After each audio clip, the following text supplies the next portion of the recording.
Chicken মাটনের মতো চিংড়ি মাছ দিয়েও কিন্তু রেজালা বানিয়ে নেওয়া যায়, আর এটা কিন্তু গরম ভাতের সাথে খেতে অসাধারণ লাগে। ইভেন ভাত কেন, পোলাও, ফ্রাইড রাইসের সাথেও ভীষণই ভালো লাগে। 500 গ্রাম চিংড়ি মাছ নিয়ে নিয়েছি। মাছটাকে প্রথমে কী করবো, ম্যারিনেশনে রাখবো। দিয়ে দিচ্ছি 1/2 টিস্পুনের মতো হলুদ গুঁড়ো, স্বাদ অনুযায়ী সামান্য একটু নুন, আর 2 থেকে 3 চামচের মতো টক দই।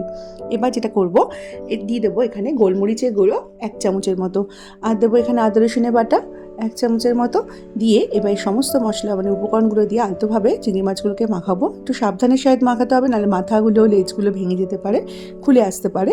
তো খুব আলতো হাতে এগুলোকে মাখিয়ে ম্যারিনেটে যতক্ষণ হাতে সময় থাকবে ততক্ষণে ম্যারিনেশনে রাখতে পারো। আমি এখানে আধা ঘন্টা রেখেছি, কিন্তু তোমরা চাইলে এটা 1 ঘন্টা বা ওভারনাইটও রেখে দিতে পারো। এবার একটু পোস্ত আর একটু কাজু, এই দুটোকে একটু সামান্য জলে ভিজিয়ে কিছুক্ষণ ভিজিয়ে রেখে তারপরে বেটে নেবো। চাইলে শিলনোড়াতে বেটে নিতে পারো। এই বেটে নেওয়া পেস্টটাকে রেখে দিয়ে তারপরে কড়াইটা ভালো করে গরম করে 2 চামচের মতো সর্ষের তেল দিয়ে এর মধ্যে দিয়ে দেবো গোটা গরম মশলা দিয়ে নেড়ে চেড়ে নেবো। একটু তেজপাতা আর শুকনো লঙ্কা এই সময় দিতে পারো, কিন্তু আমি শুকনো লঙ্কাটা অন্য সময় দেবো, দেখাচ্ছি পরের দিকে। এবার এর মধ্যে দিয়ে দেবো একটু পেঁয়াজ বাটা, 1/2 কাপের মতো পেঁয়াজ বাটা এর মধ্যে দিয়ে পেঁয়াজটাকে একটু নেড়ে চেড়ে নিচ্ছি তেলের মধ্যে। তারপর যেটা করবো, আদা রসুন বাটা এর মধ্যে ওই 1.5 চামচের মতো দিয়ে দিচ্ছি। আর দেবো সামান্য স্বাদ অনুযায়ী নুন, যেরকম মাছে ম্যারিনেশনে নুন আছে সেটা মাথায় রেখে দিতে হবে। তো নুনটাকে দিয়ে এই মশলার এই কাঁচা ভাবটা যতক্ষণ না চলে যায় ঠিক ততক্ষণ পর্যন্ত কষাবো। মানে ওই হালকা করে ওই তেলের মধ্যে নেড়ে চেড়ে পেঁয়াজ আদা রসুনের যে কাঁচা ভাবটা ওটা চলে যাওয়া পর্যন্ত এটাকে কষাবো। তারপরে এই ম্যারিনেট করা মাছটাকে এর মধ্যে অ্যাড করব। ম্যারিনেশনের মাছটাকে যখন অ্যাড করব তখন কুচিয়ে যে ম্যারিনেশনের যে মশলাগুলো, মানে টক দই যে মশলাগুলো রয়েছে এগুলোকে ভালো করে কুচিয়ে দিয়ে দেবো। রেসিপিটা আমি বড় চিংড়ি মাছ দিয়ে করেছি, কিন্তু চাইলে বন্ধুরা তোমরা এটা ছোটো চিংড়ি মাছ দিয়েও কিন্তু করতে পারো। আর এটার মধ্যে আলু যায় না, বাট তোমরা যদি চাও ছোটো ছোটো করে আলু এর মধ্যে দিতে পারো, তাহলে একসাথে চিংড়ি মাছের সাথে ম্যারিনেশনে দিয়ে রাখবে। দিয়ে দিচ্ছি 1 চামচের মতো এখানে বিরিয়ানি মশলা, আর স্বাদ অনুযায়ী 1 চামচের মতো চিনি দিয়ে এবার এটাকে ভালো করে কষাবো।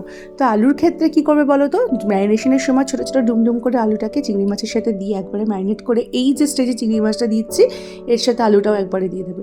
একসাথে মাছ আলু সব সেদ্ধ হয়ে যাবে, এটাকে আলাদা করে ভাজবার কোনো দরকার নেই। এবার এই বিরিয়ানি মশলা আর চিনিটাকে দিয়ে ভালো করে একটু কষিয়ে নেব। এবার যদি মনে করো বাড়িতে বিরিয়ানি মশলা অ্যাভেলেবেল নেই, সেই জায়গায় কিন্তু এখানে গরম মশলা গুঁড়ো দিতে পারো, একই হবে। বিরিয়ানি মশলাটা দিলে একটু টেস্ট বেশি হয় এই আর কি।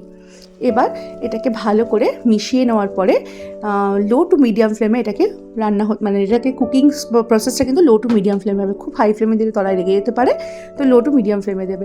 এবার কয়েকটা কাঁচা লঙ্কাকে ভালো করে চিড়ে এর উপর দিয়ে দিচ্ছি, আর দিয়ে দিচ্ছি 3-4টে শুকনো লঙ্কা। এবার শুকনো লঙ্কাগুলোকে ফেটিয়েও দিতে পারো। এবার কাজু পোস্ত বাটাটা দিয়ে দিচ্ছি, আর মিক্সি ধোয়া জল একটুখানি দিয়ে দিচ্ছি। আর এর মধ্যে কিন্তু কোনো রকমের জল অ্যাড করবো না, ওই বাটার জলটা দিচ্ছি, ওইটুকুতেই হয়ে যাবে। এবার ভালো করে মিশিয়ে নিচ্ছি। গ্যাসের ফ্লেমটা কিন্তু লো রেখেছি এই সময়। ভালো করে মিশিয়ে নেওয়ার পরে এর মধ্যে আরও কয়েকটি উপকরণ দেবো, দিয়ে তারপরে এটাকে টানাবার সময় মিডিয়ামে রাখবো। খুব বেশি হাই ফ্লেমে দিলে কি হয়, মাছের তলাটা লেগে যেতে পারে। এটা তো ভেজে করছি না, এটা ভাপা টাইপের হচ্ছে। দিয়ে দিচ্ছি এখানে 1 থেকে 1.5 চামচের মতো ঘি।